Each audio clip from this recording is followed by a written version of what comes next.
Good morning, everyone. I'm going to be making some pies. Okay, so it's still Thanksgiving here. Let me make sure that you can.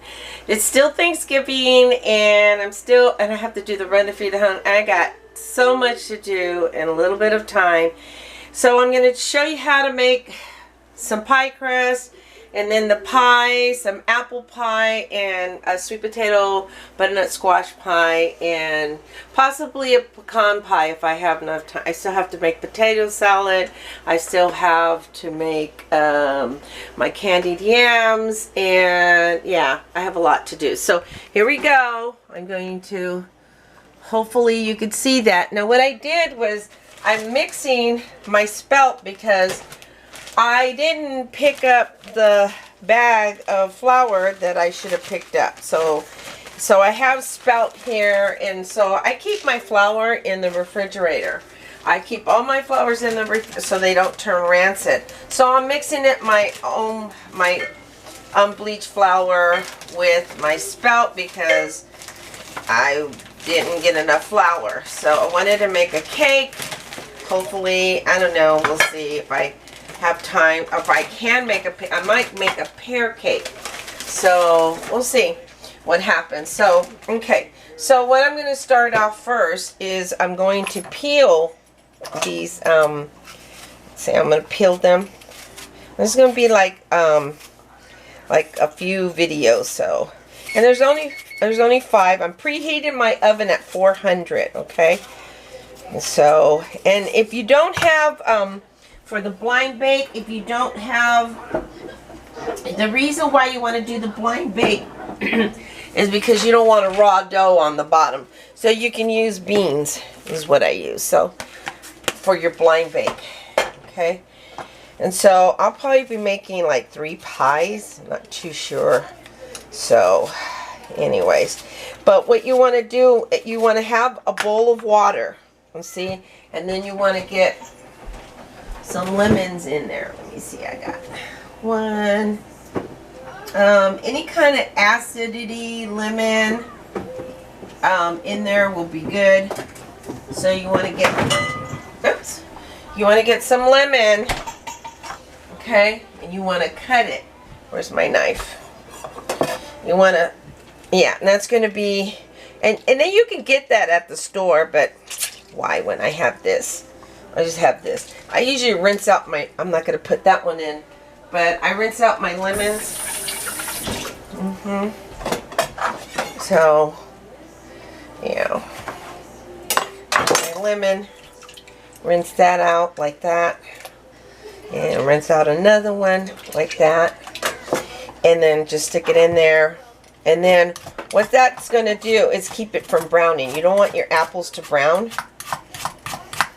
I'm trying to do this real quick.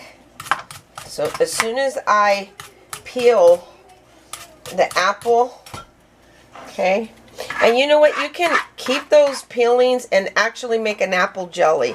I'm not going to this time, so even though I like, you know, doing that kind of stuff. So you're gonna use this little apple core and just core out your apples. Yeah, you usually keep all this stuff and then you'll make a great apple jelly. I don't hardly use this, but I thought, why not? Let's just do it, right? Okay. And then I'm going to take that. Okay, you're going to do that right there. And then cut it up, and you just want to cut up into slices. Be careful when you're using the knife. I usually like to use a paring knife with little things like this, so I'll use like a paring knife. This is not the best paring knife. I do have some other paring knives that I should be using, but I have them locked up. And so you just slice your apples like that, and then you want to cut them up. You don't want, and these are going to, and when you're when your apples cook, they're going to, God, it's been so long since I made an apple pie. You could either slice them really thin, or you can cut them up, chop them. This is Granny apple. So good. And they're bitter. I mean, they're not bitter, but they're just tangier. And the Granny apples, they're perfect. But I use the delicious apples from, I don't know if you've ever heard of Apple Hill. They have the best apples. And the reason why they have the best apples is because of the topography up there. The topography, oh, they get the best. I wish I had a farm like that. Oh, they have a beautiful farm up there. It's like one of my favorite places to go in the fall. And I haven't gone. I don't know why I haven't gone. Maybe because there's no one to go with. I don't like going by myself, but I used to take my kids and my family up there every year. That was like a ritual. Can you see what I'm doing? There.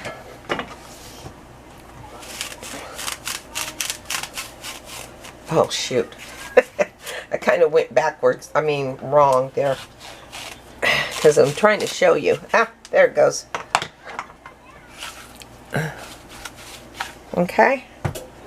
There you go. Alright. Alright. And then you cut like that.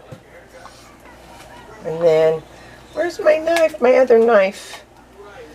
Alrighty. And my tummy, it's like I've been having a little bit of anxiety for some reason. I don't know why, but I have been. I mean, we get that maybe because I'm pressed for time. Oops. But I ate at 2 o'clock in the morning, which is, okay, 2 o'clock in the morning. Ah. So I'm going to make an apple, like an apple crumb pie. It's easier. It's just easier. I like doing the crumb part of it. And it's going to have walnuts in the crumb. And I was going to look up a recipe, but it's like if it's already in you, it's already in you, right? Or you can do a top part. I'm just going to do a crumb. And then like the sweet potato, butternut squash, sweet potato. Someone said, butternut squash, sweet potato. Yes. You know, let me cook the way I want to cook. You're not here to sample my food. You're here to enjoy it. Yeah, I would charge a pretty penny for, I mean, you can go to the Sacramento Co-op, or there's a co-op store, and pay $30 easy for a pie. Come on. Give me a break. Easy for a pie. Unless you want all those other additives in them, like at the store-bought. You can get those pies for cheaper, but they're not going to have real butter. They're not healthy for you. I mean, I don't think butter is healthy, but, you know, here you go. Anyways, and me going, doesn't mean really anything. I'm just like really just, yeah, kind of tired. I was cooking all day yesterday and then got to get up and cook, and I didn't get enough sleep. That's all that is. And you know, when you're catering or you're cooking for someone, I'm not catering, I'm cooking. I'm just cooking. I'm trying to get my cooking juices flowing back into my system. But when you're cooking, here's the thing. It's exhausting. It's, you know, you're on your feet all day. And I have a small, tiny kitchen, which is hard. And it's like, I feel like encroached in my own kitchen. But I'm grateful that I have a small kitchen. But nowadays, there's big kitchens. And I say, why can't I have a big kitchen? Why can't I have a big kitchen? Why? Yeah. I mean, this is not usually how I peel, but hey, this is easy. Anyways, okay. So I have one more after this. There you go. I'm going to show you that. Pretty cool, right? An apple core. Yeah.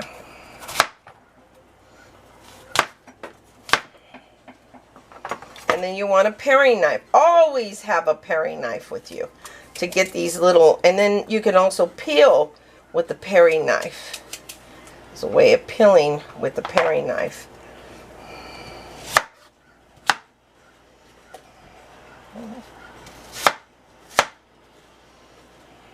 So I got my culinary degree in 2011, and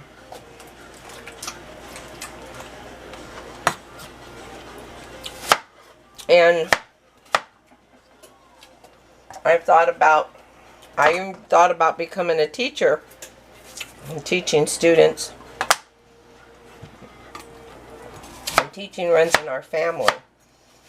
And then I thought about,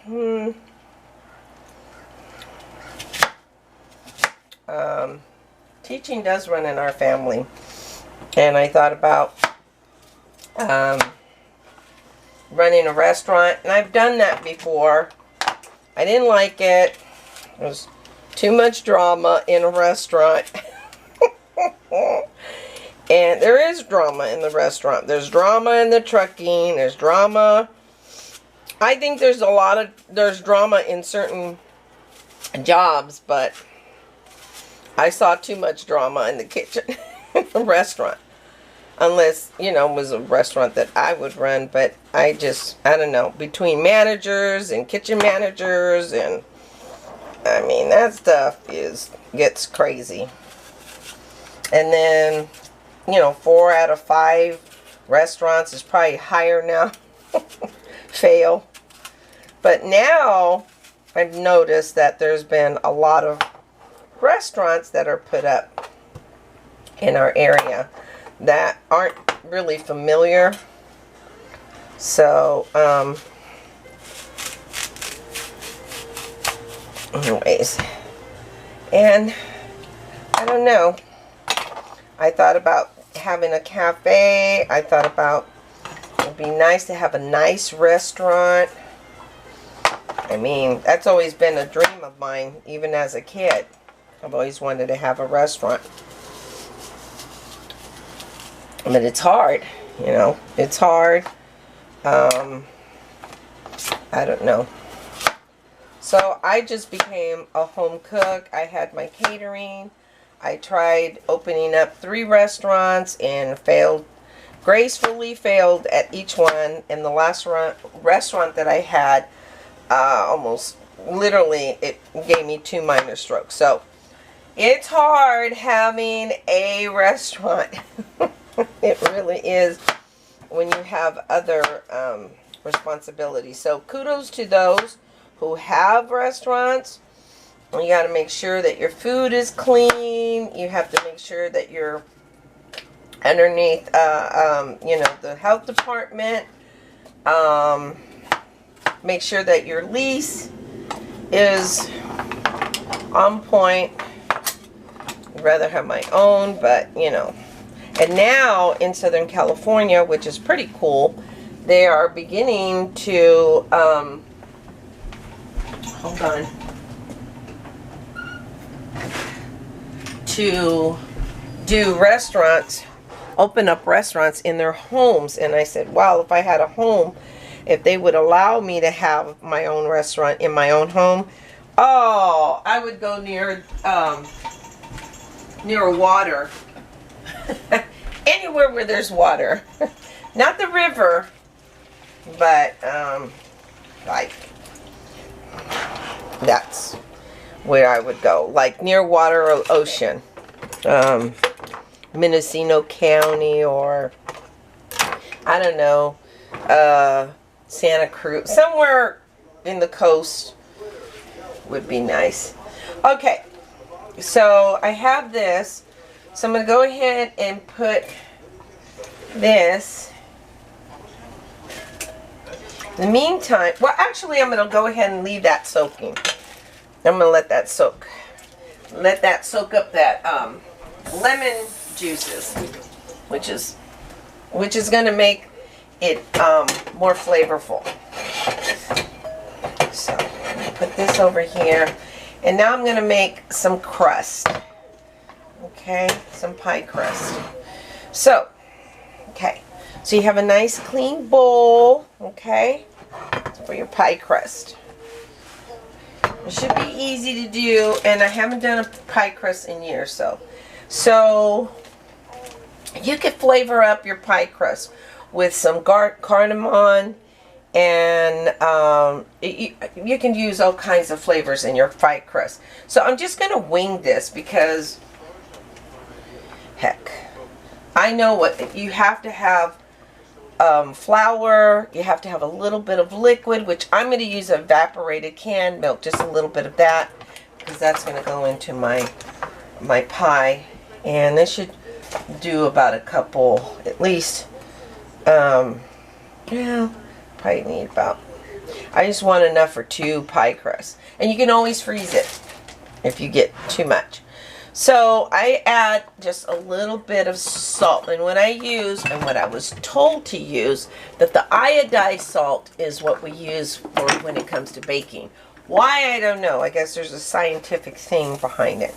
So I just put like a teaspoon, because you want it kind of savory, slightly savory, but you want it sweet. And then I'm going to add some sugar to that.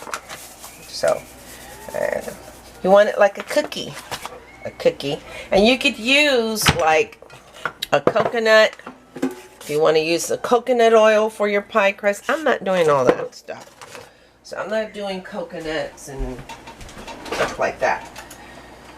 And you take a spoon, okay, and you just kind of mix it up. So basically, salt enhances the sweetness and when you're baking.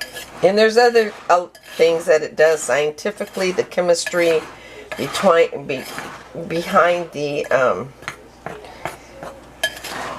you know, I almost want to put pecans instead of walnuts. I love pecans. I also want to put pecans in the crust.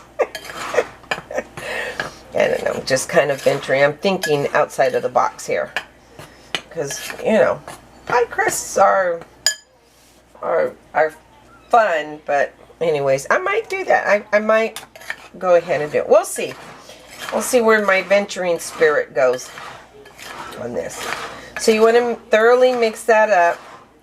You don't have to put any leaveners in it or anything. And then you want to get your frozen, this is frozen.